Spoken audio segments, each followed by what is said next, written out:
जय हिंद दोस्तों, मैं कन्हैया कुमार एक बार फिर से आपका जीके प्लान पे स्वागत करता हूं। स्टैटिक जीके का ये मास्टर वीडियो हम लोग देख रहे हैं जीके इसका। और देखिए कि इसमें हम लोग देखे अभी हिस्ट्री चल रहा है, तो हिस्ट्री में प्राचीन इतिहास देख लिया हम लोग, मध्यकालीन अभी देख लिया जाए, फिर इसके बाद आधुनिक भारत देखा जाएगा, तो ये खत्म हो जाएगा। तो चलिए देखा जाए इसका। चलिए यहाँ से मध्यकालीन स्टार्ट हो रहा है। तो देखिएगा कि साहित्यिक स्रोत का अगर बात किया जाए मध्यकालीन में, तो बाबर की आत्मकथा जिसका नाम है तुजी के बाबरी, और बाबरनामा के नाम से भी जाना जाता है। जहांगीर की आत्मकथा है तुजिक ए जहांगीरी। अकबर की आत्मकथा अकबरनामा है। और अल बरूनी की तारीख उल हिंद है, तो ये याद रखेगा। इब्न बतूता की पुस्तक रेहला से मिलता है हम लोग को इतिहास की जानकारी। और कलहंस की पुस्तक राजतरंगी, ये कश्मीर का यहाँ पे इतिहास मिलता है राजतरंगी में। चंद्र बदाई का पृथ्वीराज रासों की जानकारी मिलता है, पृथ्वीराज का पूरा जीवनी। तो ये तो हम लोग का ये हो गया। और देखिए पुरातात्विक स्रोत का अगर बात किया जाए, तो सिक्के के द्वारा पुरातात्विक स्रोत क्या होता है, तो जैसे कि कोई टूल्स हो, ऐसा टूल्स जिसके द्वारा इतिहास की जानकारी मिले, तो उस समय के सिक्के अगर मिल जाए तो ये जानकारी मिलता है कि किस धातु का उपयोग किया जा रहा था, किस धर्म का, या कैसा सिक्का पे उस पर लिखा रहता है, तो उससे अंदाजा लगाया जाता है, उस अध्ययन किया जाता है। मंदिर से उस समय का वस्तु कला, उसके बाद बहुत चीज उस समय के इतिहास के बारे में पता चलता है। मकबरा से भी पता चलता है, किले और इमारतें इससे भी पता चलता है, मूर्तियां से भी। और देखिए कि अजंता एलोरा का गुफा है, ये गुफा में भी जो मंदिर वंदिर ये सब बनता था, तो उससे भी पता चलता है। और इसके बाद देखिए भारत में अरब का जो आक्रमण हुआ है, तो इसमें थोड़ा सा देखिएगा कि प्रथम मुस्लिम आक्रमण होता है, उसके बाद मोहम्मद बिन कासिम करता है, उसके बाद प्रथम सफल आक्रमण आपका 712 ईस्वी में होता है। आक्रमण की जानकारी देखिए कि रचनामा पुस्तक में दर्ज किया गया है, तो ये आप याद रखेगा।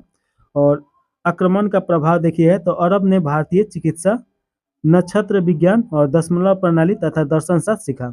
तो पूछता है कि अरबों ने भारत से क्या क्या सीखा लोग, तो चिकित्सा प्रणाली, नक्षत्र प्रणाली, दशमलव प्रणाली और दर्शन शास्त्र सीखा लोग। उसके बाद अगर देखिएगा कि पहला आक्रमण सिंध पर दाहिर सेन ने किया था, तो ये याद रखेगा। तो दाहिर सेन के विरुद्ध हुआ था पहला जो सिंध पर आक्रमण है, दाहिर ने नहीं किया था। दाहिर एक अंतिम हिंदू राजा माना जाता है, तो ये याद रखेगा। और इसका उद्देश्य क्या था, तो उद्देश्य था इस्लाम का प्रचार करना और धन लूटना, इन लोगों का उद्देश्य रहता है। अगर विशेषता का बात किया जाए, तो देखिए कि सिंध में खजूर की खेती प्रारंभ हुआ, जजिया कर का प्रचलन आया, और ऊंट पालन यहाँ पे शुरू होता है, और दिरहम नामक सिक्का चलाया गया। तो ये सभी आप याद रखेगा कि जब प्रथम मुस्लिम आक्रमण होता है, तो उस समय क्या होता है।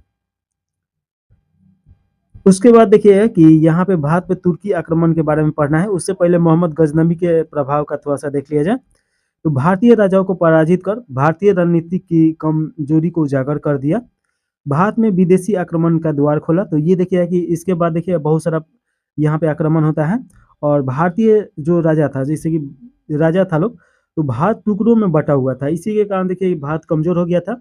अगर देखिए कि मौर्य काल में तो पूरा भारत पे एक ही शासन चल रहा था, और वहाँ पे राज्य बटा हुआ था, लेकिन केंद्र एक ही था, तो वहाँ पे बहुत शक्तिशाली था। देखिए सिकंदर जैसा प्रतापी राजा यहाँ से लौट के चला जाता है, लेकिन उसके बाद जब मध्यकालीन आता है, तो धीरे धीरे देखिएगा कि बहुत सारा छोटे छोटे राज्यों में बढ़ जाता है, जिसके कारण ये भारत का जितना राज्य था कमजोर हो जाता है, उसको हराना भी आसान हो जाता है पहले की तुलना में। तो ये एक बहुत बड़ा कारण रहता है, और भारत में विदेशी आक्रमण का द्वार ये खुला, तो ये तो सही है। इसके बाद बहुत सारा आक्रमण स्टार्ट हो जाता है, भारत का धन लूट कर ले गया लोग, तो ये भी सही है। बहुत देखिए कि धन लूटना प्रमुख कारण रहता है शुरुआती में, बाद में ही यहाँ पे आके बसना स्टार्ट कर देता है लोग।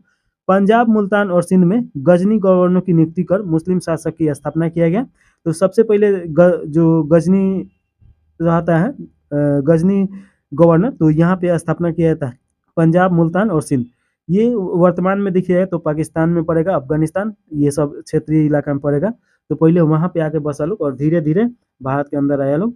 इंडो इस्लामिक संस्कृति का यहाँ पे शुरुआत किया, यानी कि भारतीय संस्कृति और इस्लामिक संस्कृति यहाँ पे मिल गया, और वहाँ से एक नया संस्कृति स्टार्ट होता है, जिसे इंडो इस्लामिक संस्कृति के नाम से जाना जाता है। जिसे देखिए कि मस्जिद जो होता है उस पर गुम्बज आप देखते होंगे कि उसके ऊपर गुम्बज बनता है, तो वो भारतीय कला का ही देन है। उसके पहले मस्जिद जो होता था ऐसे होता था, और अरब के देशों में, लेकिन यहाँ से ये गुंबज खड़ा मिल गया, तो ये याद रखिएगा। अब भारत पे तुर्की आक्रमण का अगर बात किया जाए तो अल्तबगिन ये आक्रमण करता है। गजनी वंश का ये संस्थापक माना जाता है। गजनी में स्वतंत्र तुर्क साम्राज्य की स्थापना करता है। और सुबुक्तगिन देखिएगा कि भारत पर आक्रमण करने वाला पहला तुर्क शासक था। महमूद गजनी का ये पिता था। मोहम्मद गजनबी देखिएगा कि सॉरी मोहम्मद गजनबी नहीं, मोहम्मद गजनी भारत पे 17 बार आक्रमण करता है। सुल्तान की उपाधि धारण करने वाला पहला तुर्की शासक था। उपाधियां देखिए कि यामीन उद्दौला, मूर्ति भंजक, ये बहुत सारा यहाँ पे मूर्ति तोड़ता है तो उसी को मूर्ति भंजक की उपाधि धारण करता है। अमीन उल मिलत और दरबारी कवि और लेखक यहाँ पे इसके यहाँ से पूछता है, तो दरबारी अगर कवि और लेखक के बारे में बात किया जाए तो अलबरूनी देखिएगा कि इसके दरबार में रहता था और इसके द्वारा पुस्तक लिखा गया है किताबुल हिंद। तो उस समय का इतिहास का जानकारी इस किताब से मिलता है। फिरदौसी भी इसके दरबार में रहता था। इसका पुस्तक है शाहनामा, तो ये याद रखिएगा। फरूखी ये इसका पुस्तक है दीवान, ये कविताओं का संग्रह है, तो ये याद रखिएगा। और उतबी देखिएगा इसका पुस्तक है किताबुल यामीन। तो ये चारों पुस्तक का लेखक और इन लोगों का नाम याद रखिएगा। चलिए आगे देखा जाए मोहम्मद गजनी की प्रमुख लड़ाइयाँ। तो 1027 ईस्वी में अंतिम आक्रमण जाटों के विरुद्ध ये करता है और 1001 ईस्वी में प्रथम आक्रमण हिंदू शाही राजा जयपाल के विरुद्ध, और जयपाल पराजित हुआ और अपमान के कारण जयपाल ने आत्महत्या कर दिया। तो ये याद रखिएगा।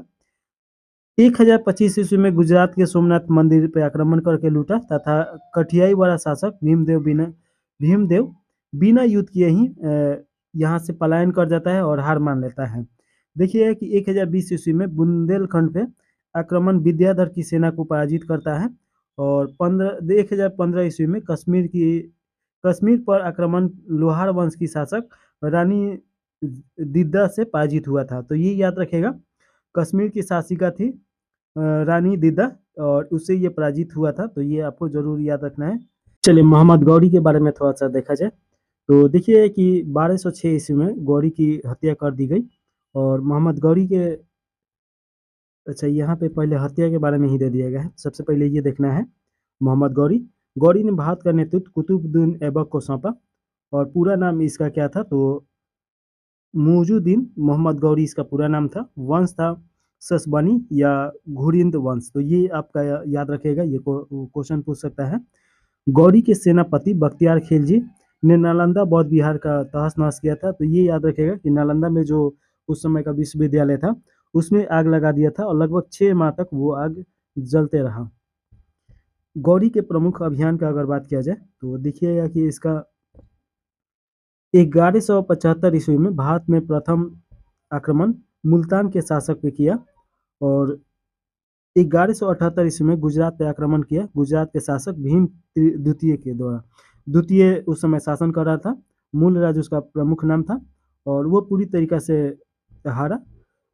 1191 ईस्वी में तराई का प्रथम युद्ध होता है पृथ्वीराज चौहान बनाम मोहम्मद गौरी, जिसमें चौहान विजय रहते हैं, यानी पृथ्वीराज चौहान विजय होते हैं।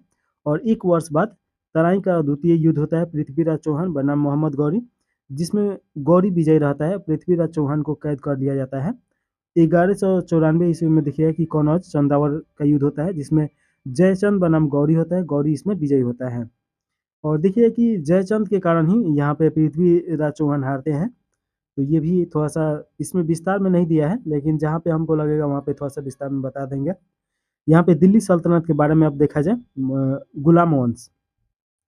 तो देखिए कुतुबुद्दीन ऐबक 12 जून 1206 को ये राज्याभिषेक इसका होता है और देखिए कि इसका राजधानी लाहौर था और मृत्यु इसका 1210 ईस्वी में चौगान खेलते हुए, एक पोलो प्रकार का खेल हुआ करता था जो घोड़े से गिरने के कारण इसका मौत हो जाता है। और निर्माण कार्य इसका देखिए कि आगे देखेंगे लोग निर्माण काल में क्या क्या कराता है। तो गुलाम वंश का अगर संस्थापक देखिएगा तो कुतुबुद्दीन ऐबक ही संस्थापक रहता है। और देखिए कि मोहम्मद गौरी का ये गुलाम था और गुलाम वंश का संस्थापक था, ये तो हम बता दिए। उपाधियाँ देखिए तो इसे पील बख्श बोला जाता था या बख्श ये इसका नाम था, तो ये आप याद रखिएगा। ऐबक का अर्थ होता है चंद्रमा या देवता। और देखिए कुतुब मीनार की नींव इसने रखी थी, तो ये आप जरूर याद रखिएगा कि कुतुब मीनार की नींव कौन रखा था। भारत की प्रथम मस्जिद कुवल उल इस्लाम इसने बनवाया था। 2.5 दिन का झोपड़ा मस्जिद इसने बनवाया था अजमेर में। पहले 2.5 दिन का झोपड़ा ये एक सांस्कृतिक विद्यालय हुआ करता था। और देखिए कि उपनाम गुलामों का अगर देखा जाए तो यहाँ पे दिया गया है इल्तुतमिश। इल्तुतमिश को गुलामों का गुलाम बोला जाता था, तो ये याद रखिएगा कि इल्तुतमिश का उपनाम क्या है, तो गुलामों का गुलाम। क्योंकि देखिए कि ये आपका जो रहता है कुतुबुद्दीन, ये मोहम्मद गौरी का गुलाम रहता है और इसका गुलाम ये रहता है, तो इसीलिए इसे गुलामों का गुलाम बोला गया है। शुद्ध अरबी के सिक्के इसने जारी किया और सिक्कों पर शिव की नंदी तथा चौगान घुड़सवार अंकित होते थे। कुतुब ए चहलगामी यानी चालीसा दल का गठन करता है, तो ये आप याद रखिएगा। एकता प्रणाली का गठन किया। सुल्तान गढ़ी का मकबरा भारत का प्रथम मकबरा है, इसे इसने बनवाया। और कुतुब मीनार का ये पूरा काम भी करवाता है, तो ये भी याद रखिएगा। दिल्ली सल्तनत का वास्तविक संस्थापक इसे माना जाता है, तो ये आप जरूर याद रखिएगा। आपसे पूछ सकता है कि दिल्ली सल्तनत का वास्तविक संस्थापक कौन था, तो इल्तुतमिश था। कुतुबुद्दीन ऐबक उसका स्थापना करता है, लेकिन वास्तविक संस्थापक इल्तुतमिश को माना जाता है। कुतुबुद्दीन ऐबक का गुलाम उसका दामाद था, तो ये याद रखेगा। राजधानी लाहौर से दिल्ली स्थानांतरित किया, तो ये लाहौर से दिल्ली लेके आया राजधानी। चांदी का टाका और तांबे का जीतल सिक्का इसने चलवाया था, तो ये भी आप याद रखिएगा। देखिए इल्तुतमिश की प्रमुख विजय, तो 1215 ईस्वी में तराई के तीसरे युद्ध में यल्लौज को हराया, तो ये याद रखेगा। ताजुद्दीन यल्लौज को किसने हराया तृतीय विश्व युद्ध में, तो ये हराता है इल्तुतमिश। 1217 ईस्वी में मंसूरा के युद्ध में कुबाचा को हराता है, तो ये याद रखेगा। और 1266 ईस्वी में बंगाल के शासक गयासुद्दीन को हराया। और 1226 में हराया, 1266 नहीं 1226 में। 1227 ईस्वी में सिंध एवं मुल्तान पर ये कब्जा कर लेता है, यानी विजय हासिल कर लेता है। 1227 से 1232 के बीच राजपूतों पर विजय ये हासिल करता है। इसके बाद रजिया सुल्तान इसकी बेटी रहती है, उसका शासन स्टार्ट होता है। तो देखिए रजिया सुल्तान के बारे में, तो भारत की पहली ये महिला शासिका थी और विवाह अल्तुनिया से करती है, जो इसका एक प्रकार का गुलाम ही रहता है। देखिए 1240 ईस्वी में कैथोल के निकट रजिया तथा अल्तुनिया की हत्या हो जाता है, तो ये आप याद रखिएगा। 1240 में इसका हत्या करवा दिया जाता है। माना जाता है कि बलबन के द्वारा ही इसका हत्या करवाया गया था। जमालुद्दीन याकूब को अमीर ए अखूर घोड़े का सरदार नियुक्त किया गया था इसके द्वारा। रजिया पुरुष वेशभूषा में टोपी पहनकर दरबार में जाती थी। रजिया ने शिक्षा और कला को संरक्षण दिया था, तो ये भी आपको याद रखना है। इसके बाद बलबन, जहाँ से क्वेश्चन सबसे ज़्यादा आएगा दिल्ली सल्तनत में, तो देखिए कि बलबन चालीसा दल का विनाश करता है, जो इल्तुतमिश के द्वारा बनाया गया था। इसमें 40 सरदार रहता था लोग, उस समय का सबसे धनी व्यक्ति इसमें रहता था लोग, तो इसे ये खत्म करता है और एकता प्रणाली का भी समाप्त कर देता है। उपाधि देखिए कि जिला ए इलाही इसे उपाधि दिया गया है और उलुग खान की भी उपाधि इसे मिला है। सैन्य विभाग दीवाने अर्ज का गठन करता है और देखिए कि गुप्तचर विभाग बरीद का गठन करता है और लौह एवं रक्त की नीति अपनाता है। तो ये आपसे बार बार क्वेश्चन पूछता है कि लौह और रक्त की नीति किसने अपनाया, तो बलबन के द्वारा ही अपनाया गया। ये 1266 से लेकर 1287 तक शासक रहता है। सिजदा ए पेबोस की नीति अपनाई, यानी कि पैर चूम के या हाथ चूम के राजा को प्रणाम करना है। नोट देखिए गुलाम वंश का अंतिम शासक शमसुद्दीन क्यूमर्स था, तो कम्यूमर्स था, तो ये याद रखेगा शमसुद्दीन था। पारसी रीति रिवाज से नवरोज त्यौहार ये प्रारंभ किया, तो नवरोज त्यौहार किसने प्रारंभ किया, तो बलबन के द्वारा। 1279 ईस्वी में बंगाल अभियान ये किया था, तो ये याद रखेगा। यहाँ पे ये गुलाम वंश समाप्त होता है। इसके बाद स्टार्ट होता है खिलजी वंश। तो खिलजी वंश के बारे में देखिए कि जलाउद्दीन फिरोज खिलजी इसका संस्थापक है। 1290 से 1296 तक ये शासन करता है। खिलजी की स्थापना राजधानी किलो खड़ी ये लेके आता है। इसने बलबन की लौह और रक्त नीति की त्याग कर दिया था। और देखिए कि दिल्ली सल्तनत का सबसे वृद्ध यानी 70 वर्ष की उम्र में ये शासक बनता है। सल्तनत का पहला शासक जिसका हिंदू जनता के प्रति उदार दृष्टिकोण था, तो ये आप याद रखिएगा। इसकी हत्या करा मानिकपुर में इसके भतीजे और दामाद अलाउद्दीन खिलजी के द्वारा कर दिया जाता है। तो ये याद रखिएगा अलाउद्दीन खिलजी। अलाउद्दीन खिलजी से बहुत सारा क्वेश्चन पूछता है, तो उसके बारे में थोड़ा सा देख लिया जाए। देखिए कि अलाउद्दीन खिलजी बाजार नियंत्रण के लिए बहुत ज़्यादा जाना जाता है, तो ये याद रखिएगा बाजार नियंत्रण प्रणाली ये कठोर तरीका से लागू करता है। यहाँ पे देखिए कि अगर मान लीजिए कि कोई 2 किलो चावल ले रहा है और उसमें जो बेच रहा है अगर 100 ग्राम भी अगर कम दे रहा है तो उसका 100 ग्राम मांस काट लिया जाता था। तो इस प्रकार से कठोर बाजार नियंत्रण प्रणाली ये लागू किया था। अलाउद्दीन ने अस्थायी सेना रखी और सेना को नगद वेतन देना स्टार्ट किया। तो ये भी क्वेश्चन आता है कि किसने अस्थायी सेना रखा, तो अलाउद्दीन के द्वारा रखा गया और नगद वेतन देना स्टार्ट किया गया। उपाधि का बात किया जाए तो अमर ए तुजुक और सिकंदर ए सानी इसका उपाधि है। इसने घोड़े दागने की प्रथा चलाई, तो ये भी क्वेश्चन बार बार पूछता है कि घोड़े दागने का प्रथा किसने चलाया, तो अलाउद्दीन खिलजी के द्वारा ही घोड़े दागने की प्रथा चलाया गया। सेनापति देखिए कि इसका मलिक कफूर, जिसे 1000 दिनार के नाम से भी जाना जाता है, तो यहाँ पे लिख भी दिया गया है दूसरा नाम 1000 दिनारी, क्योंकि ये 1000 दिनार में खरीद के लेके आया था, तो ये याद रखिएगा। यह दिल्ली सल्तनत का पहला सुल्तान था जिसने दक्षिण भारत में विजय प्राप्त किया, तो ये भी बहुत इंपॉर्टेंट क्वेश्चन है, यहाँ से भी क्वेश्चन आता है। दक्षिण भारत अभियान का नेतृत्व मलिक कफूर ने किया था, तो ये भी याद रखेगा। सैनिकों का हुलिया लिखने की प्रथा इसने चलाया था और बाजार नियंत्रण लागू कराया था, तो ये तो हम लोग देखे हैं लोग। अलाउद्दीन खिलजी के नेतृत्व में अभियान का अगर बात किया जाए तो देखिएगा कि 1303 ईस्वी में चित्तौड़ पर हमला किया राणा रतन सिंह। अलाउद्दीन खिलजी इसमें जीतता है और राणा रतन सिंह यहाँ से भाग जाता है। खिरीजाबाद उस जगह का नाम रख देता है। 1307 ईस्वी में देवगिरी पर हमला करता है और रामचंद्र भीस और मलिक कफूर यहाँ पे युद्ध होता है। रामचंद्र यहाँ पे हार जाता है। 1308 ईस्वी में देखिए कि सिवाना पर हमला किया और शीतल देवी के विरुद्ध इस इसने कमालुद्दीन को भेजा था, तो ये भी याद रखेगा। 1309 ईस्वी में वारंगल पर हमला करता है और प्रताप रुद्रदेव वीएस मलिक कफूर, यहाँ से मलिक कफूर कोहिनूर हीरा लेके जाता है, तो ये याद रखेगा। 1311 ईस्वी में पांड्य राज पर हमला करता है और वीर पांड्य 5 को मलिक कफूर ने हरा दिया, तो ये याद रखेगा। इसका अभियान इंपॉर्टेंट है। इसके बाद अगर देखेंगे अलाउद्दीन की मंत्री परिषद, यहाँ से भी क्वेश्चन आता है। देखिए कि ये विभाग है और ये कार्यरत है, तो दीवान ए वजारत, वजीर इसे बोला जाता था, वजीर का मतलब प्रधानमंत्री।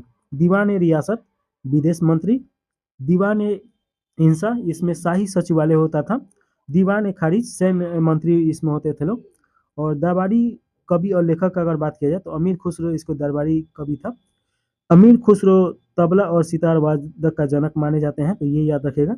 और भारत के तोता के नाम से भी जाना जाता है। इनकी रचना है तुगलकनामा, किरान उल सादेन और हसन देहलवी देखिएगा, तो ये भी इनके लेखक थे, तो ये याद रखिएगा।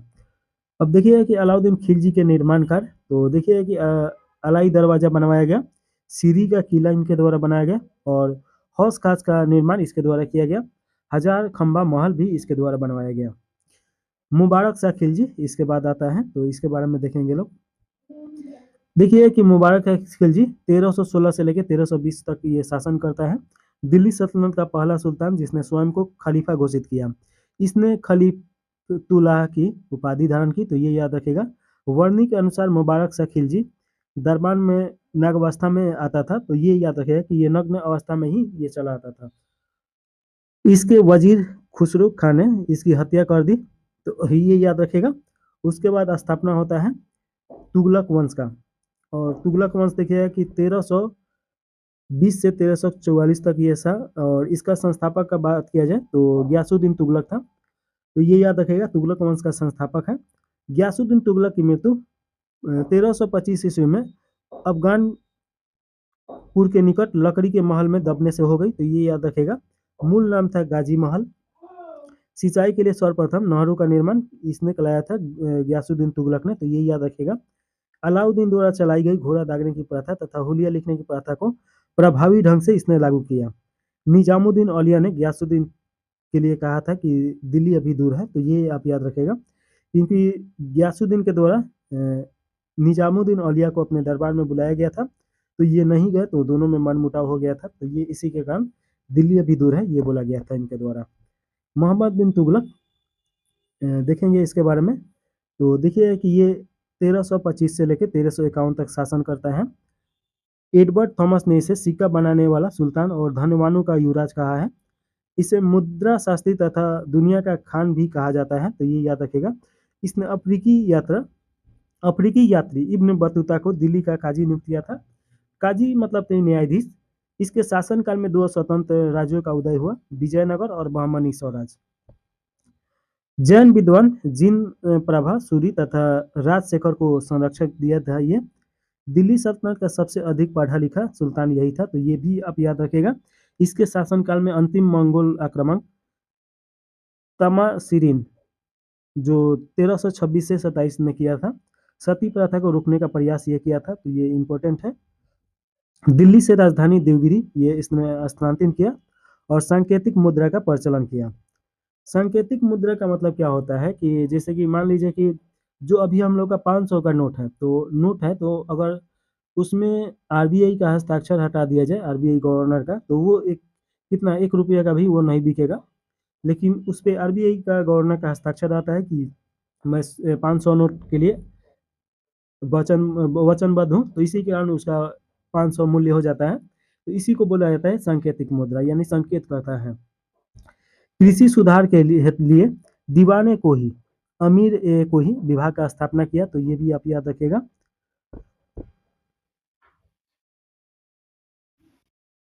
चलिए थोड़ा सा फिरोज तुगलक के बारे में देख लिया जाए। फिरोज शाह तुगलक, तो इसके शासनकाल में दासों की संख्या सर्वाधिक थी, तो ये याद रखेगा कि सबसे ज्यादा किस शासक के शासनकाल में दासों की संख्या सर्वाधिक था, तो फिरोज शाह तुगलक हो जाएगा।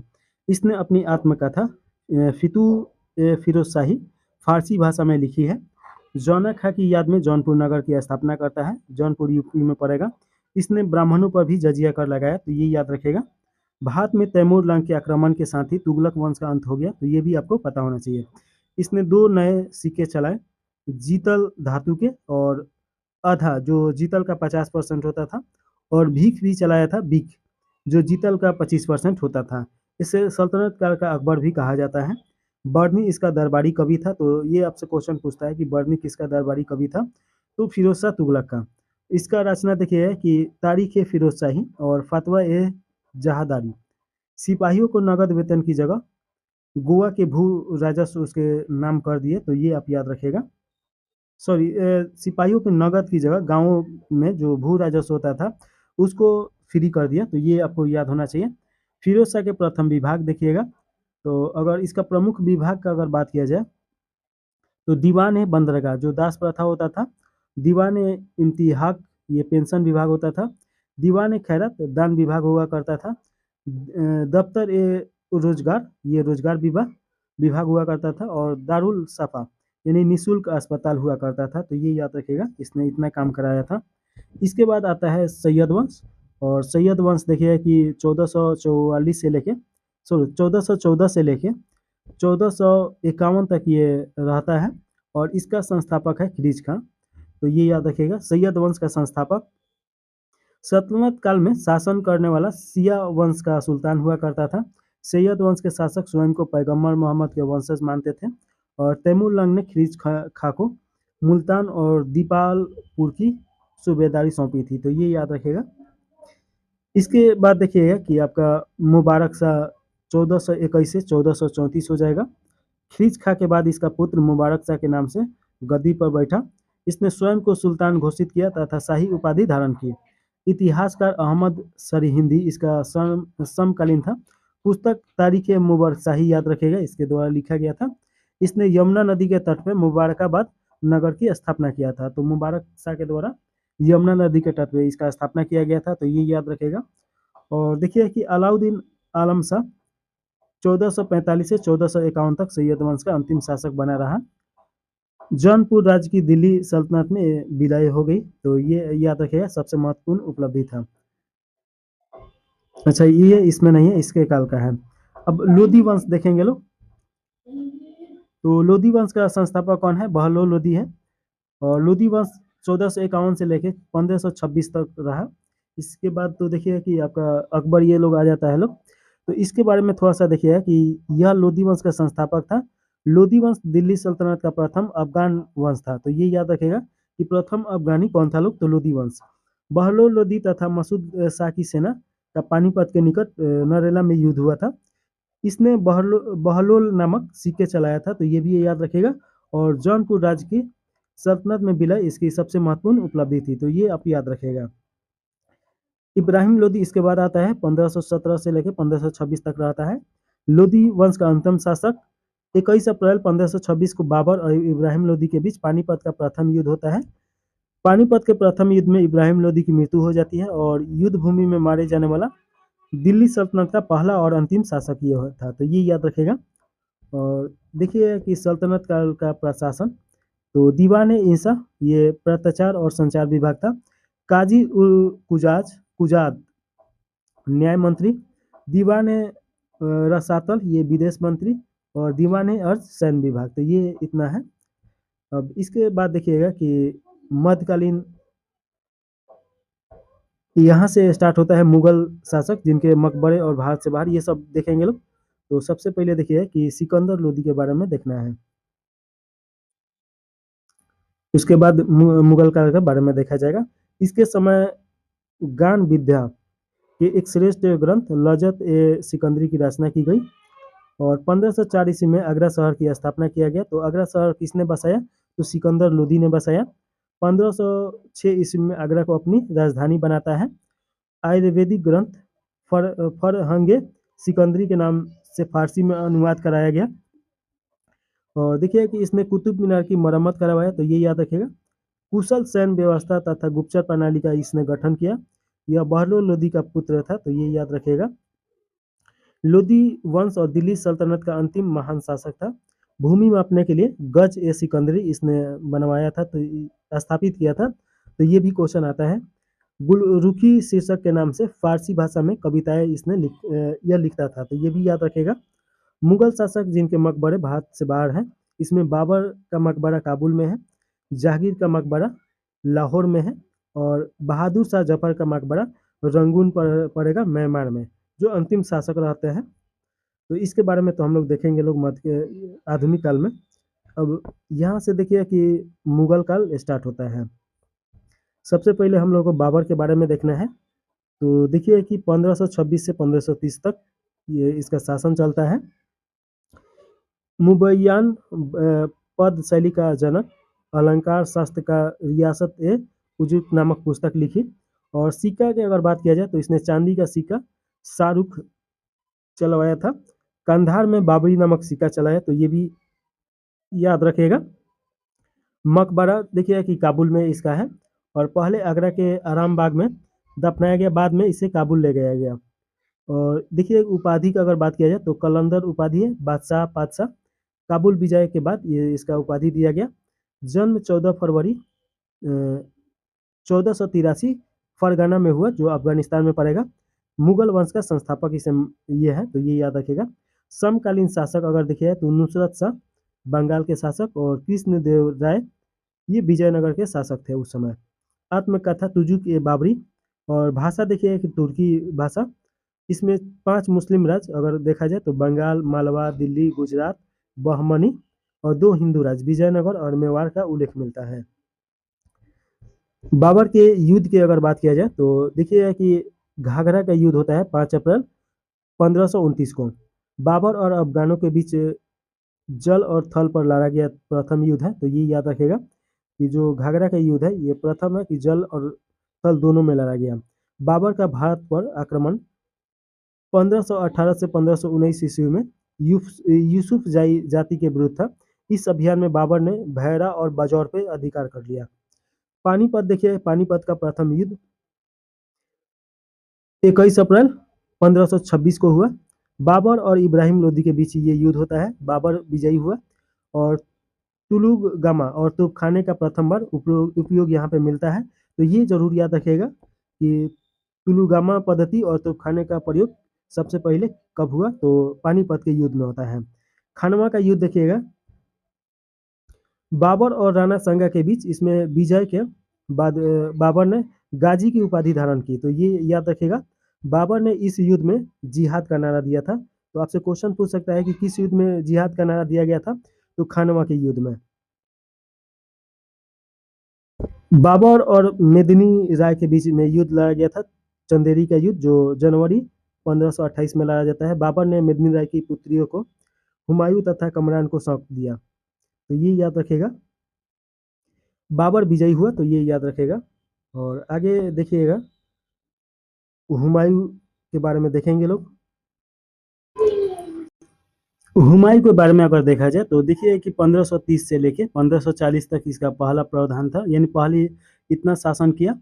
उसके फिर बाद दोबारा जब आता है तो 1555 से लेके 1556 तक ये शासन करता है।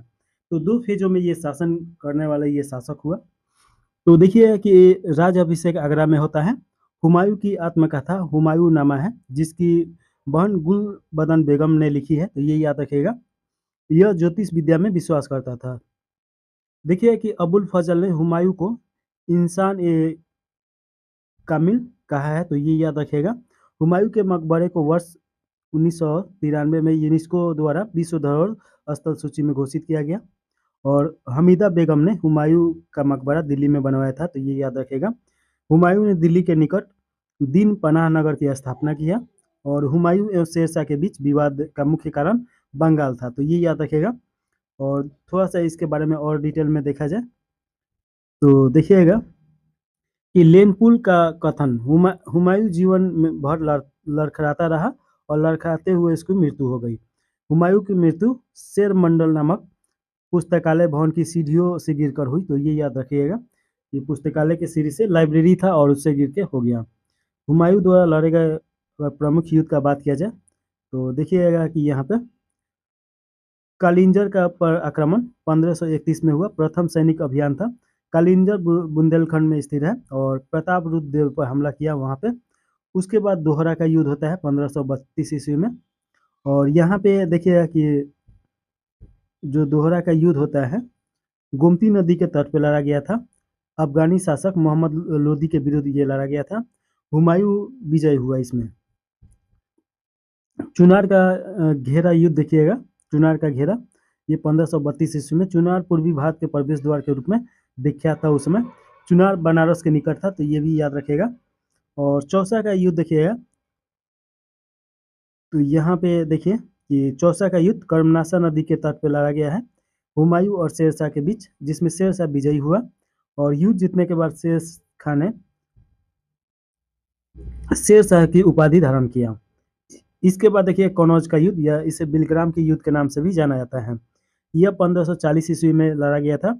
शेरशाह ने हुमायूं को पराजित किया और आगरा और दिल्ली पे आक्रमण कर अधिकार कर लिया। तो ये याद रखिएगा, हुमायूं भारत छोड़कर अपने भाई के पास सिंध भाग गया। फिर उसके बाद देखिए कि 1555 ईस्वी में हुमायूं और अफगान शासक सिकंदर सूरी के बीच में युद्ध होता है। हुमायूं की तरफ से युद्ध का नेतृत्व बैरम खान ने किया था। और इस युद्ध के बाद हुमायूं को दिल्ली का राज्य वापस मिला, तो ये याद रखिएगा। तब तक शेरशाह तो मर जाता है बीच में ही, तो ये खाली हो गया था बिहार और बंगाल का क्षेत्र, जिसके कारण ये फिर से लौटता है। और शेरशाह सूरी के बारे में यहाँ पे हम लोग को देखना है। देखिए शेरशाह सूरी, शेरशाह ने ग्रैंड ट्रंक रोड यानी जीटी रोड का निर्माण करवाया है। नामकरण इसका ऑकलैंड के द्वारा किया गया था। और देखिए कि इसका उपाधि का अगर बात किया जाए तो शेरशाह इसका उपाधि है। हजरत ए आला दो इसका उपाधि है। शेर खां शेरशाह सूरी का उपाधि शेरशाह और एक हजरत ए आला और शेर खां के नाम से भी जाना जाता है। जन्म इसका 1472 ईस्वी में नॉर्लॉक में हुआ था। और सिपाहियों की व्यक्तिगत जानकारी लिखना, चेहरा यानी चेहरा का बनावट लिखना इसने फिर से शुरू किया। इसका नाम देखिएगा कि बचपन का नाम फरीद था। फिर इसका शेर खां पड़ता है, एक तलवार से एक शेर का हत्या करने के बाद। और उसके बाद देखिएगा कि इसका नाम शेरशाह हो जाता है। राज अभिषेक 1540 में होता है। और शेरशाह ने भूमि मापने के लिए सिकंदरी गज, जो 32 इंच का होता था, सन की डंटी प्रणाली विकसित किया। समकालीन कवि मलिक मोहम्मद जैसी थे इसके समकालीन। शेरशाह का मकबरा सासाराम में था। अपने जीवन काल में ही यह मकबरा बनवा लिया था। और देखिएगा कि शेरशाह राजपूतों के शौर्य से इतना प्रभावित हुआ कि उसने कहा, मैं मुट्ठी भर बाजरे के लिए लगभग हिंदुस्तान का साम्राज्य खा चुका हूँ। और देखिए कि 3 धातुओं के सिक्के इसने जारी किया। और यहाँ से क्वेश्चन आता है बार बार, सोने का मोहर, चांदी का रुपया और तांबे का दाम, तो ये तीनों याद रखिएगा, इसके द्वारा चलाया गया था। चांदी का सिक्का 178 ग्राम लगभग 11.53 ग्राम का होता था। तो ये मुद्रा प्रणाली इसका बार बार पूछता है। उसके बाद बात किया जाए कि जीटी रोड का पूर्व नाम इसका सड़क ए आजम था, लेकिन बाद में इसका नाम आकलन के द्वारा जीटी रोड कर दिया गया। तो ये इसका शीर्षक का था। अकबर का अब यहाँ पे हम लोग देखेंगे लोग 1556 से 1605 ईस्वी तक ये शासन करता है। और देखिए कि जन्म इसका 15 अक्टूबर 1542 को अमरकोट में हुआ। राजाभिषेक 14 फरवरी 1556 में इसका होता है। संरक्षक बैरम खान था, खान बाबा के नाम से ये प्रसिद्ध है। मुगल वंश का एकमात्र अनपढ़ शासक, ये पढ़ा लिखा नहीं था। और देखिए कि आत्मकथा का अगर बात किया जाए तो अकबरनामा, लेखक अबुल फजल था। अकबरनामा के 3 भाग हैं। पहला खंड अकबर के पूर्वजों का विवरण है, और दूसरा खंड में देखिए कि अकबर के राज्याभिषेक का विवरण मिलता है। तीसरा खंड में आईने अकबरी के बारे में मिलता है। अकबर की मृत्यु 1605 ईस्वी में हो गया। अकबर को सिकंदरा आगरा में दफनाया गया है, तो वहाँ पे इसका ये कब्र मिलेगा। और अकबर के दरबारी चित्रकार देखिए तो सैयद अली, यशवंत, बासवन और अब्दुल समद था। तो ये याद रखिएगा। अकबर के शासनकाल को पर्दा शासन व पेटीकोट शासक भी कहा जाता है। झरोखा दर्शन की शुरुआत इसने किया था, तो ये याद रखेगा। अब देखेंगे लोग हम लोग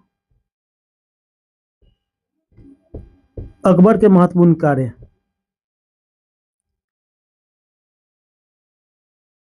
तो देखिए कि इसका अगर कार्य का बात किया जाए तो 1562 ईस्वी में दास प्रथा का अंत करता है। 1563 ईस्वी में तीर्थ यात्रा कर की समाप्ति करता है। 1567 में मनसबदारी प्रथा प्रारंभ करता है। 1564 ईस्वी में जजिया कर की समाप्ति करता है। जजिया कर गैर मुस्लिमों पर लगाया जाता था। 1571 ईस्वी में फतेहपुर सीकरी की स्थापना करता है। 1582 ईस्वी में दिन ए इलाही की घोषणा करता है। 1583 ईस्वी में इलाही संवत की स्थापना करता है। सुलह ए कुल की नीति अपनाता है। तो ये याद रखेगा। तानसेन को वाणी विलास तथा कठाभरण की उपाधि इसने दिया था। और बीरबल का मूल नाम क्या था, तो महेश दास था। बीरबल को राजा की उपाधि इसने दिया था। नौ रत्नों को अगर बात किया जाए तो इसमें 9 रत्न कौन कौन था लोग, तो देखिए कि बीरबल जो सलाहकार था, और अबुल फजल कवि और लेखक, तानसेन संगीतकार, अब्दुल रहीम खानखाना लेखक, मानसिंह सेनापति, राजा टोडरमल भू राजस्व अधिकारी, शेख फैजी लेखक था, और हकीम हुकाम रसोई घर प्रबंधक था, और मुल्ला दो प्याजा बीरबल का प्रतिद्वंदी थे। तो ये याद रखेगा। अकबर के निर्माण कार्य अगर बात किया जाए तो बुलंद दरवाजा बनवाया है फतेहपुर सीकरी में। आगरा का लाल किला बनवाया है 1565 में। लाहौर का किला 1565 में। फतेहपुर सीकरी की स्थापना 1571 में। अजमेर का किला 1573 में। अटक का किला ये 1581 में बनाया गया था। इलाहाबाद का किला 1583 में इसके द्वारा बनाया गया। अब आगे देखेंगे लोग अकबर के महत्वपूर्ण युद्ध। तो युद्ध देखिएगा इसका पानीपत का द्वितीय युद्ध 1556 में लड़ा जाता है अकबर और हेमचंद विक्रमादित्य हेमू के बीच। हेमू को अंतिम हिंदू शासक भी बोला जाता है। अकबर इसमें विजय हुआ। गुजरात विजय 1572 ईस्वी में अकबर और एदिमाद खां के बीच में ये होता है, जिसमें देखिएगा कि टोडरमल के द्वारा गुजरात में प्रथम भूमि बंदोबस्त लागू किया गया। हल्दी घाटी का युद्ध अकबर और महाराणा प्रताप के बीच में होता है। महाराणा प्रताप ने मुगलों की अधीनता अस्वीकार कर दिया था, यानी स्वीकार नहीं किया था।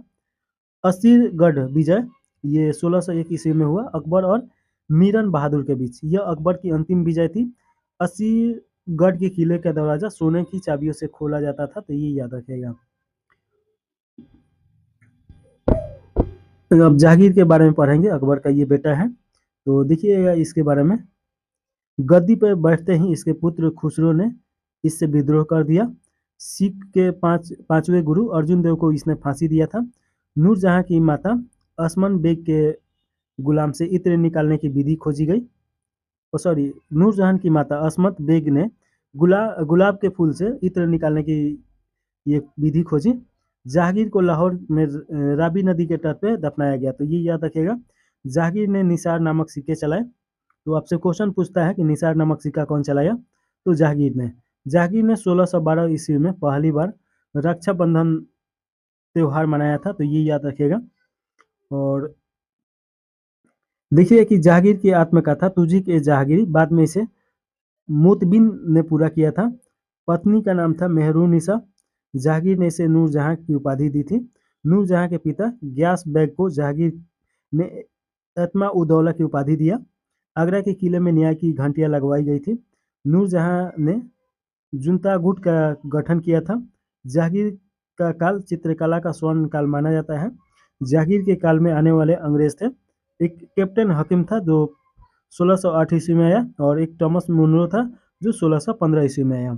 दरबारी चित्रकला का अगर बात किया जाए तो इसके काल में देखिएगा कि अबुल हसन, उस्ताद मंसूर और मोहम्मद मुराद और बिशन दास और अगा राजा, ये 5 चित्रकार मिलते हैं जो फेमस हैं उस समय के। इसके बाद शाहजहां के बारे में थोड़ा सा देखा जाए। 1627 से लेकर 1658 ईस्वी तक इसने शासन किया है। शाहजहां ने मयूर सिंहासन का निर्माण करवाया और इसे तख्त-ए-ताऊसी भी कहा। 1739 में ईरान का शासक नादिर शाह मयूर सिंहासन को लूट कर ले गया। पत्नी इनका देखिएगा कि अजीमा बानो बेगम, बाद में शाहजहां ने इसे मुमताज महल की उपाधि दिया। शाहजहां काल का अगर देखा जाए तो संगमरमर काल माना जाता है। वास्तुकला का स्वर्ण काल माना जाता है। किसानों के हितैषी ये थे। इलाही संवत के स्थान पर हिजरी संवत लागू किया गया।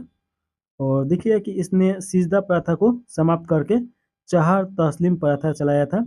शाहजहां ने अपनी राजधानी आगरा से दिल्ली स्थानांतरित किया।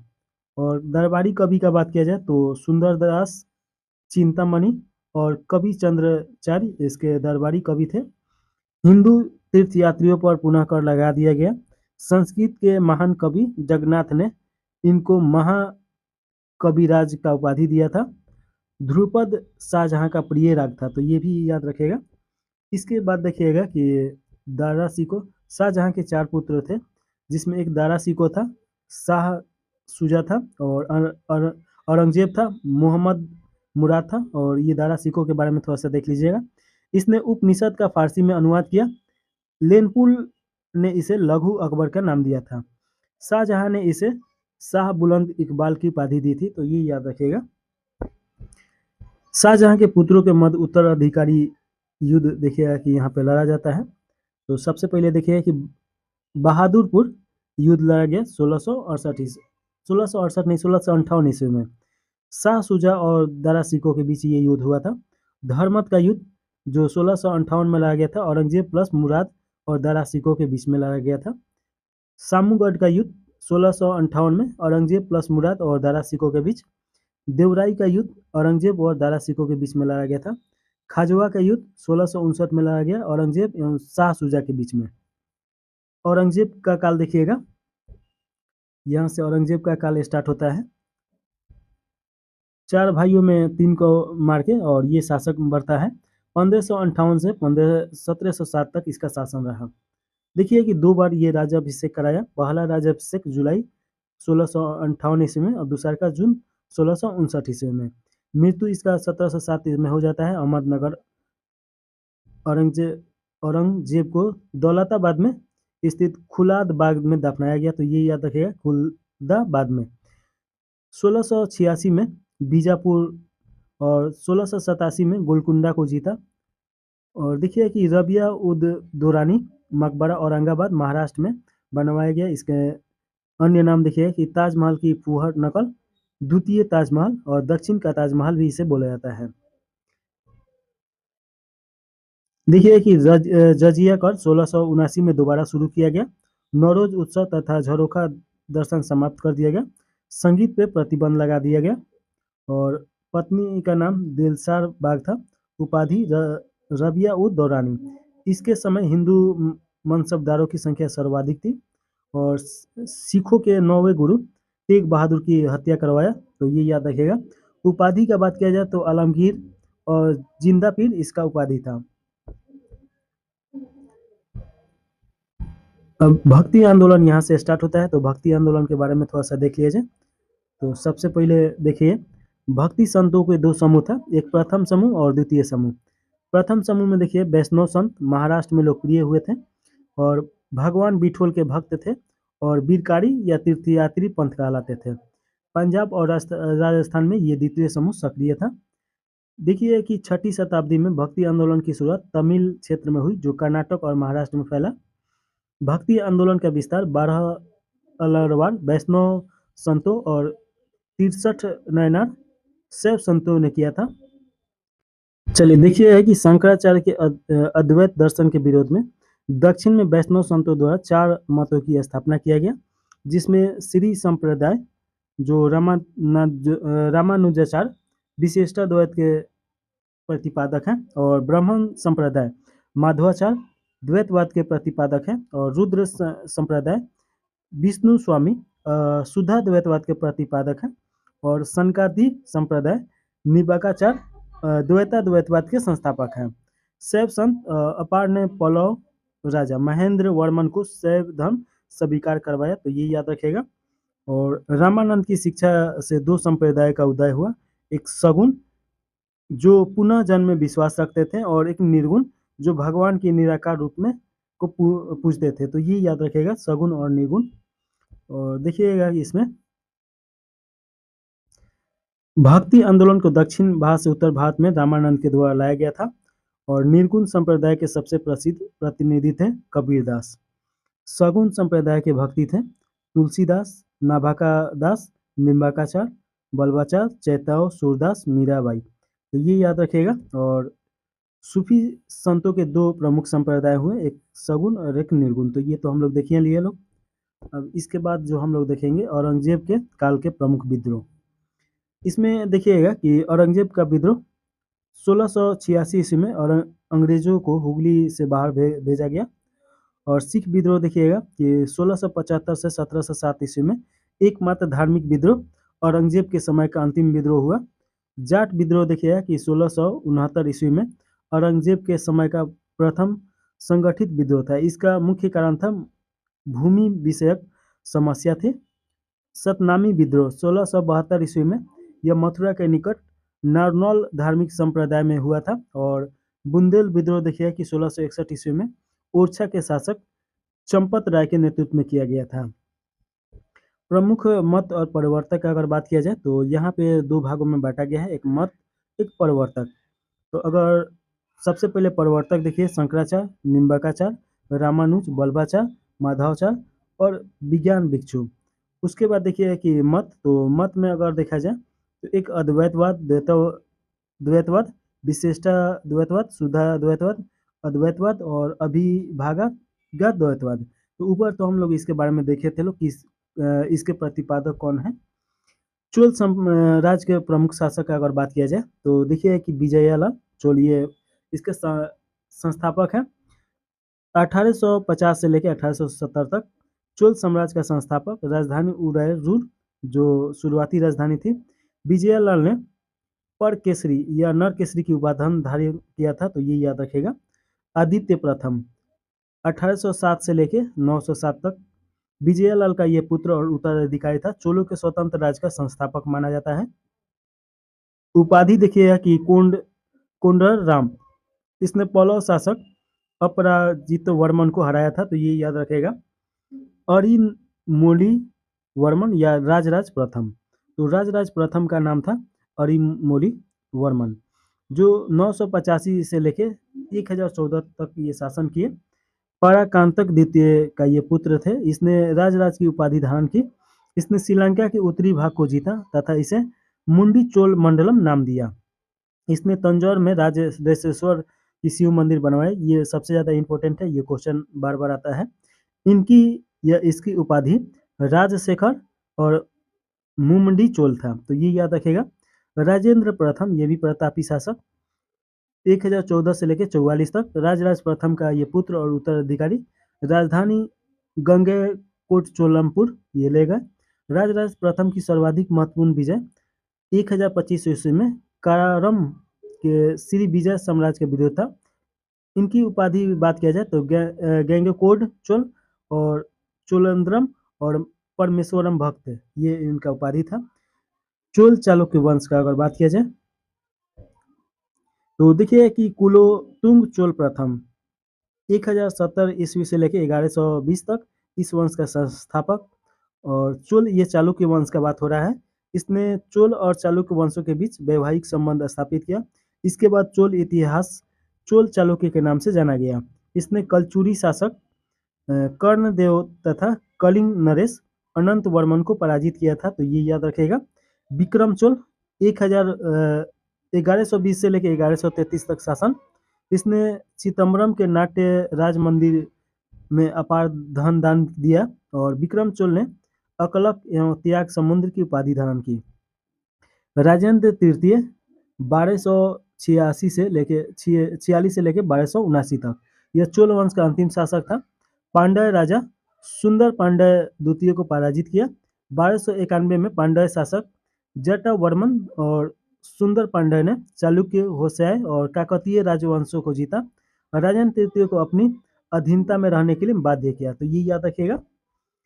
इसके बाद देखिए सिख संप्रदाय के 10 गुरु के बारे में यहाँ पे दिया गया है, तो देख लिया जाए। गुरु नानक, देखिए कि गुरु नानक का जन्म 1469 में होता है और 1539 तक ये रहते हैं, तो ये याद रखना है। उसके बाद गुरु नानक के बाद अंगद आते हैं, अंगद के बाद अमरदास, अमरदास के बाद रामदास, रामदास के बाद अर्जुन देव। तो देखिए कि थोड़ा सा हम आपको याद करा दे। पहले सबसे पहले गुरु नानक संस्थापक हैं, तो ये तो याद ही रहेगा। उसके बाद गुरु अंगद, इनके पुत्र रहते हैं। अमरदास और पुत्र नहीं, उत्तराधिकारी, और अमरदास और रामदास याद रखेगा, तो ये दो साथ में और ये दो साथ में।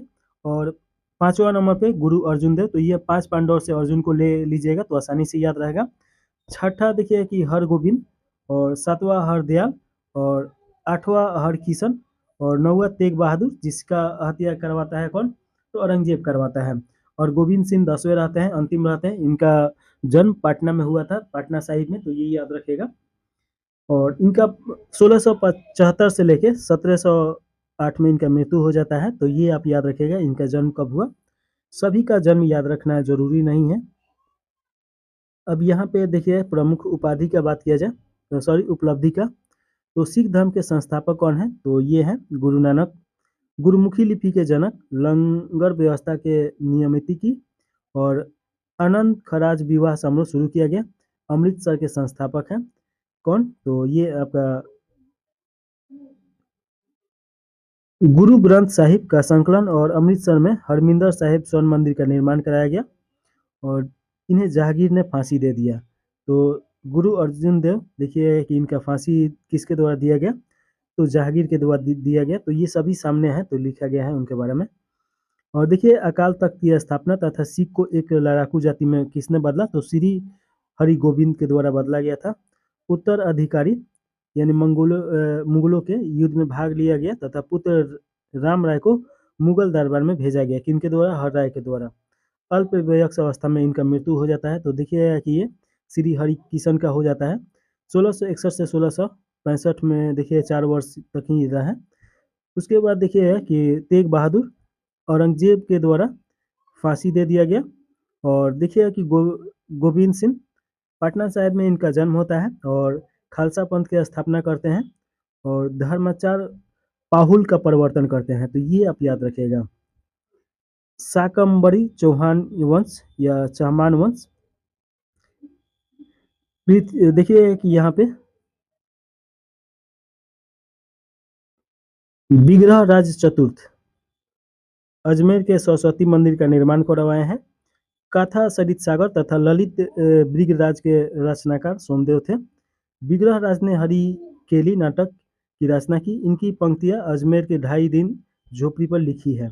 इन्होंने तोमरों से दिल्ली को जीता, तो ये याद रखेगा। और पृथ्वीराज तृतीय के बारे में देखा जाए, तो देखिए कि तराइन के प्रथम युद्ध 1191 में पृथ्वीराज चौहान ने मोहम्मद गौरी को पराजित किया। तराइन के द्वितीय युद्ध 1192 इसमें गौरी ने पृथ्वीराज चौहान को पराजित किया। पृथ्वीराज रासो के रचनाकार कौन है, तो चंद्र बरदाई हैं, इनके दरबारी कवि थे, तो ये याद रखिएगा। आगे हम लोग देखेंगे हर्षवर्धन के बारे में। शासन 606 से लेके 647 तक। प्रियदर्शिका रत्नावली और नागानंद के रचनाकार कौन है, तो हर्षवर्धन है। उपाधि का अगर बात किया जाए तो परम भट्टराकक, महाराजाधिराज सार्वभौम इनका उपाधि है। बुद्ध का दांत कश्मीर से लाकर संग्राम मठ में स्थापित किया गया इनके द्वारा। चालुक्य शासक पुलकेशियम द्वितीय ने हर्षवर्धन को चिनाब नदी के तट पर हराया था। चिनाब नहीं है, कौन था, नर्मदा नदी के तट पे हराया गया था। हर्ष के समय चीनी यात्री हेमनसन भारत आए थे और हर्ष का दरबारी कवि वानभट्ट थे। और देखिए वानभट्ट की रचना कौन है, तो हर्षचरित और कादम्बरी है, इनका प्रमुख है, तो ये याद रखिएगा। पाल वंश के बारे में थोड़ा सा देख लिया जाए तो देखिएगा कि संस्थापक गोपाल, पाल वंश के संस्थापक कौन है, तो गोपाल है। और 750 से लेके 1174 में इनका पूरा समाप्त हो जाता है गोपाल वंश का। अनंतपुरी मठ बनवाया गया था श्री गोपाल के द्वारा, तो ये याद रखेगा। और देखिएगा कि धर्मपाल इसके बाद आते हैं, 770 से लेके 880 तक ये रहते हैं। उत्तरापथ स्वामी की उपाधि धारण किए। विक्रमशिला विश्वविद्यालय की स्थापना धर्मपाल के द्वारा किया गया। तो अनंतपुरी की स्थापना गोपाल के द्वारा, धर्मपाल के द्वारा विक्रमशिला विश्वविद्यालय की स्थापना किया गया। त्रिपक्षीय संघर्ष में भाग लेने वाला प्रथम शासक थे। और इसके बाद देखिएगा कि देवपाल 810 से लेके 850 तक। अरबी यात्री सुलेमान इनके काल में आया था, तो ये याद रखेगा। महिपाल देखिएगा कि 988 से लेके 1038 तक शासन किए। पाल वंश का दूसरा संस्थापक माना जाता है महिपाल को, क्योंकि बीच में गैप आ जाता है, तो ये याद रखेगा। रामपाल देखिएगा कि 1077 से लेके 1120 ईस्वी तक अंतिम शक्तिशाली ये शासक रहता है। अच्छा, पाल वंश का देखिए राजधानी मुदुरगिरी था, जो मुंगेर में पड़ेगा, तो ये याद रखेगा। अब देखेंगे राष्ट्रकूट के बारे में, तो राष्ट्रकूट के बारे में थोड़ा सा देख लिया जाए। देखिएगा कि राजधानी मानेखेड़ था और संस्थापक दंतु दुर्ग थे, तो राष्ट्रकूट के संस्थापक दंतु दुर्ग। शाही प्रतीक गरुड़ था, जो स्वर्ण गरुड़ तिरंगा पे लगाया जाता था। भाषा कन्नड़ थी और शासक यहाँ पे दिया गया है, तो देखा जाए एक एक करके। दंतु दुर्ग 735 से लेके 756। उपाधि का बात किया जाए तो महाधिराज, परमेश्वर और परम भट्टराकर ये उपाधि था। कृष्ण प्रथम 756 से 774 तक। और देखिएगा कृष्ण प्रथम के द्वारा एलोरा के प्रसिद्ध कैलाश मंदिर का निर्माण करवाया गया था। ध्रुव देखिएगा कि 780 से लेकर 793 प्रथम राष्ट्रकूट शासक जो त्रिपक्षीय संघर्ष में सम्मिलित हुआ। और उपाधि धारा ध्रुव ये अपना लेता है। और देखिए कि गोविंद तृतीय के बारे में, तो राष्ट्रकूट का स्वर्ण काल माना जाता है इनके, जो 793 से लेके 814 तक जो शासन काल था। उपाधि का बात किया जाए तो कीर्ति नारायण और त्रिभुवन धौला। अमोघ वर्ष 814 ईस्वी से लेकर 878 ईस्वी। कवि राजमार्ग की रचना। तुंगभद्रा नदी में जल समाधि लिया गया इनके द्वारा। और देखिए कि अतिशय धवल और वीर नारायण इनका उपाधि था। इंद्र तृतीय 915 से लेकर 927 प्रथम दक्षिणी राजा जिसने कनौज पर अधिकार किया।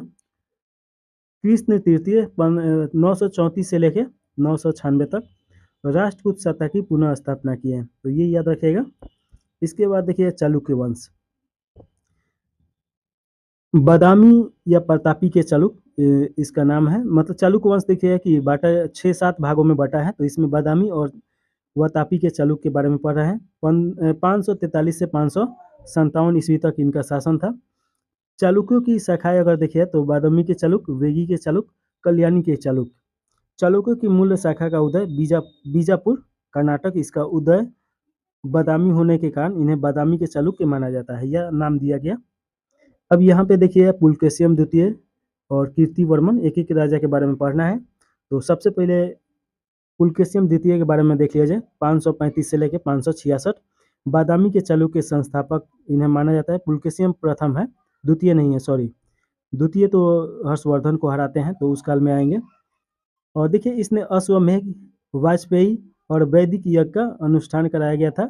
इनकी उपाधि सत्याश्रय और रण विक्रमणी था, तो ये याद रखेगा।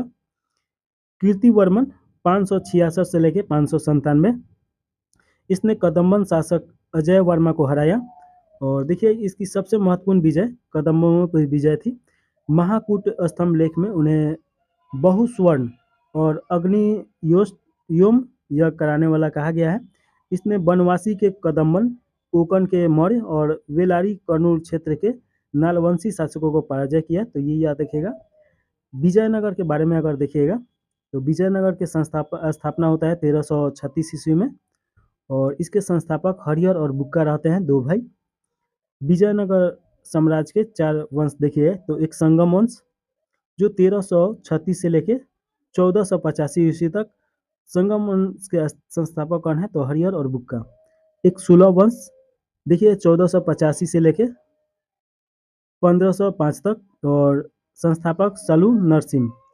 तुला वंश 1505 से लेके 1565, वीर नरसिंह इसके संस्थापक हैं। और अराडू वंश देखिए 1517 से 1652 तक, तिरुमुल इसके संस्थापक हैं। तो ये याद रखेगा। बहमनी साम्राज्य का देख लीजिए। अलाउद्दीन हसन बहमनी के द्वारा 1747 में स्थापना किया गया और 1758 तक शासन बने रहे। और इनके बारे में देखिए कि इसने बहमनी साम्राज्य की स्थापना की और इसने अपने राज्य में जजिया कर की वसूली पर प्रतिबंध लगाया। दाबुल पश्चिमी समुद्री तट पर बहमनी साम्राज्य पर प्रमुख बंदरगाह था। और देखिए कि इसने कंधार, कोंडोईगिरी, कल्याणी और बीदर क्षेत्रों को जीता। इसने राजधानी गुलबर्ग से बीदर स्थानांतरित किया। और सॉरी, इसमें हम लोग आ गए। तो इसके बाद मोहम्मद शाह प्रथम देखिएगा कि 1358 से 1375 इसने सार्वजनिक मध्य गिरोह पर प्रतिबंध लगाया। इसने राज्यों को 4 भागों में गुलबर्गा, दौलताबाद, बसर और बीदर में विभाजित किया। इसी के शासनकाल में बारूद का प्रयोग पहली बार मिलता है। तो ये आप याद रखिएगा। और शिहाबुद्दीन अहमद प्रथम 1422 से लेकर 1436 तक इसने राजधानी गुलबर्ग से बदरपुर स्थानांतरित किया। और इसने राजधानी गुलबर्ग से बदरपुर नहीं सॉरी बीदर स्थानांतरित किया। थोड़ा सा धुंधला दिखाई दे रहा है। तो देखिए कि उद्दस्तता के कारण इसे अहमद शाह वली या संत अहमद कहा गया है। तो ये याद रखिएगा। चलिए देखिए इसके बाद हम लोग देखेंगे लोग संगम वंश के प्रमुख शासक। तो इनके बारे में थोड़ा सा देख लिया जाए। तो देखिए कि हरिहर प्रथम 1336 से लेकर 1356 तक ये शासन किए। इसने विजयनगर साम्राज्य की सीमा का विस्तार किया। तो ये याद रखेगा। अपने शासनकाल के 7वें वर्ष में राजधानी आनेगोंडी से विजयनगर, जो हम्पी में पड़ेगा कर्नाटक में, वहां पे हस्तांतरित किया गया यानी लाया गया। इसके बाद बुक्का प्रथम के बारे में देखिए 1356 से लेकर 1377 इसको साहित्यकारों ने 3 समुद्र का स्वामी कहा है। तो ये जरूर याद रखिएगा, 3 समुद्र का स्वामी किसे कहा गया है तो बुक्का प्रथम को कहा गया है। इसने वेदमार्ग प्रतिष्ठान की उपाधि धारण की और बहमनी शासक मोहम्मद शाह प्रथम के साथ युद्ध में इसने पहली बार तोपों का प्रयोग किया था। तो ये याद रखिएगा। इसके बाद हम लोग देखेंगे लोग हरिहर द्वितीय के बारे में। 1377 से 1406 तक ये शासन किए। इन्होंने राज परमेश्वर और महाराज धीराज की उपाधि धारण की। इन्होंने कनारा, मसूर, कांची और त्रिचिनापली को जीता। इन्होंने बहमनी से गोवा और बेलगांव को छीना। तो ये याद रखिएगा। और इसके बाद देखिएगा देवराय प्रथम, जिनका शासनकाल 1406 से लेकर 1422 तक है। इन्होंने अपनी सेना में तुर्की धनुर्धरों को शामिल किया और इसने तुंगभद्रा नदी पर एक बांध बनवाया। तो ये याद रखना है। और ये सबसे प्रमुख है कि इटली यात्री निकोलस डी कांटी यहाँ पे आया था। तो ये जरूर याद रखेगा कि निकोलस डी कांटी किसके शासनकाल में आया था, देवराय प्रथम के शासनकाल में।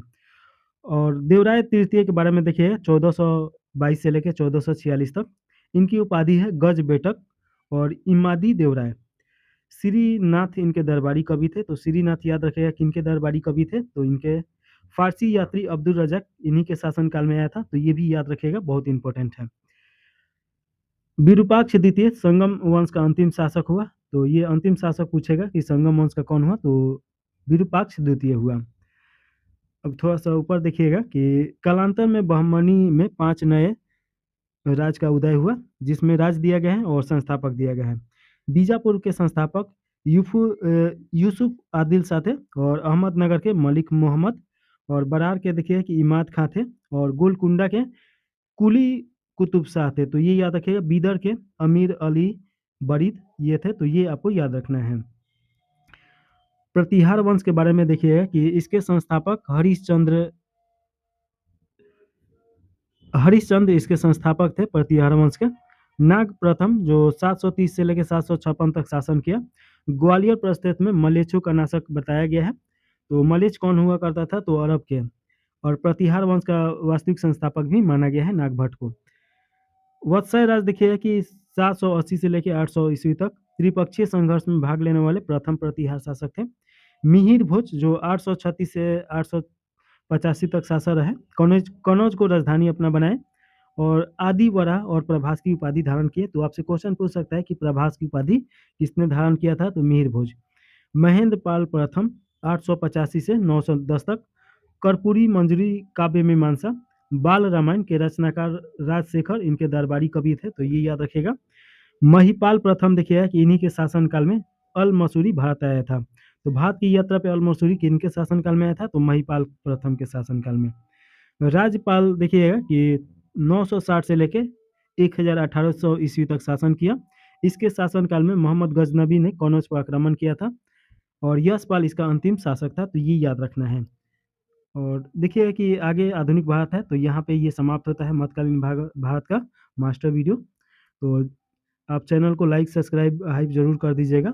जय हिंद, जय भारत।